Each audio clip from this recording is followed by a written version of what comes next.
Chers amis, bonjour. Dans cette vidéo, j'aimerais qu'on parle dropshipping. Alors, le dropshipping, c'est quoi? C'est bien tout simplement le fait d'envoyer des produits aux clients directement depuis chez le fournisseur. On a deux manières de faire en fait. Quand vous avez quelqu'un qui commande sur votre site, vous n'avez pas de stock du tout. D'accord? Pas de stock du tout, ce qui permet de ne pas avoir de frais à avancer, pas avoir de trésorerie à avancer. Et puis, comment est-ce que vous allez procéder? Bien tout simplement, quand vous avez une commande, soit vous commandez chez le fournisseur qui l'envoie chez vous et vous le renvoyez directement chez le client, soit vous envoyez directement depuis chez le fournisseur jusqu'au client. D'accord?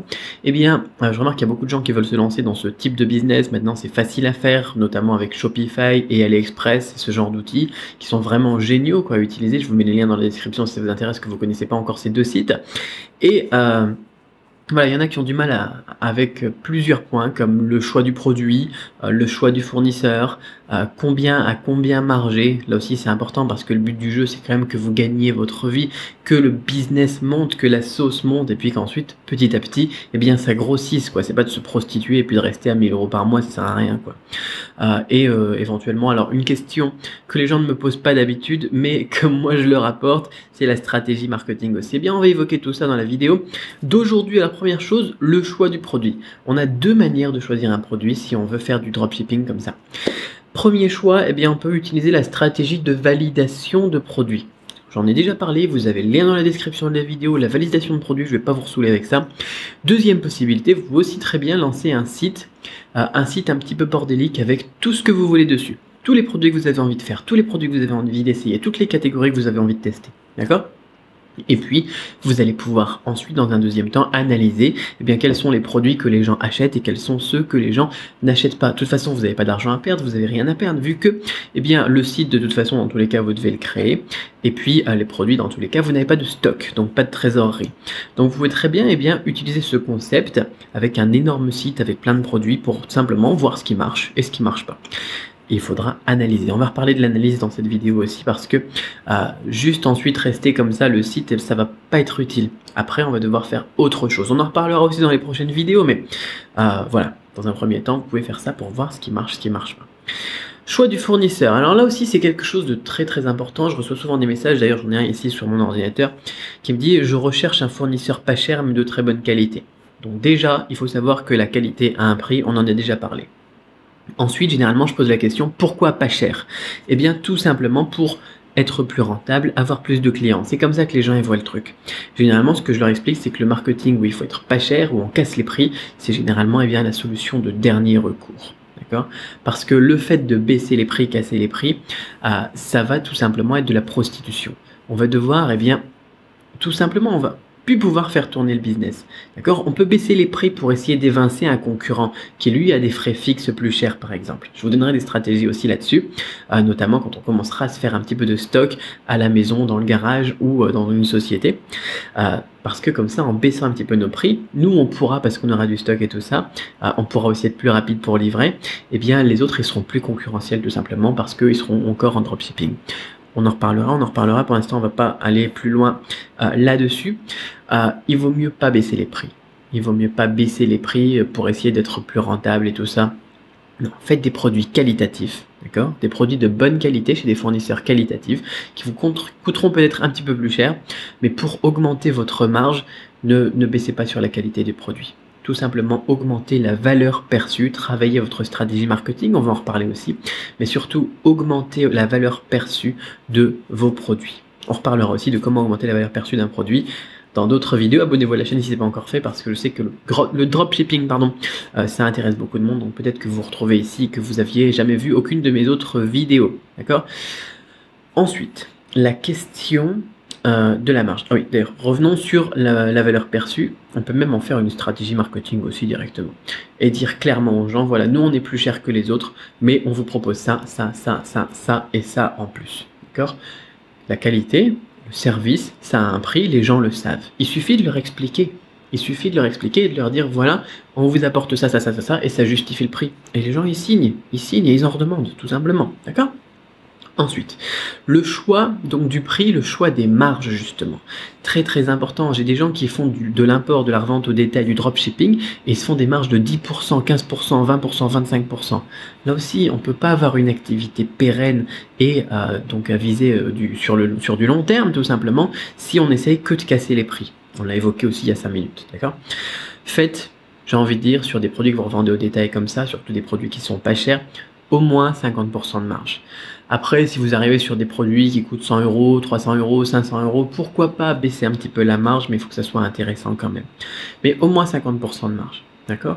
Il faut savoir que dans le textile, par exemple, quand les gens ils ont des boutiques et des magasins, ils revendent les produits, ils font au moins 70% de marge. Vous n'avez pas besoin de faire 70% de marge. Vous pouvez effectivement proposer des prix un petit peu moins chers, ne faire que 50% de marge parce que vous n'avez pas de logement à payer, vous n'avez pas de bail d'entreprise, vous n'avez pas forcément de salariés, etc. Donc vous pouvez faire des marges un petit peu plus basses pour rester compétitif, mais vous n'avez pas besoin encore une fois de vous prostituer. D'accord? Très très important. Le but du jeu, c'est que votre activité soit pérenne et voilà, faire avancer le business tout simplement. Donc il y a d'autres stratégies que les prix. Donc mettez vos marges, je vous le dis, au moins à 50%. D'accord?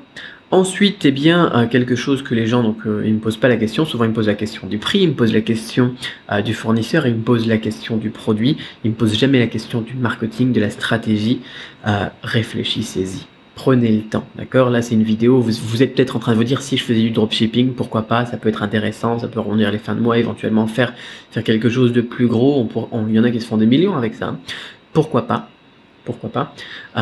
Donc on va pas aller trop loin dans la stratégie marketing, mais au moins réfléchissez-y.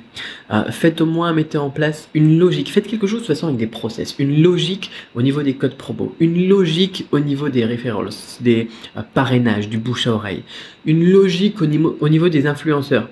Par exemple, vous faites, je sais pas, moi, vous vendez des micros, vous vendez je sais pas moi, des accessoires pour les appareils photo numériques ou n'importe quoi, envoyez-en gratuitement à quelques influenceurs dans votre marché. D'accord?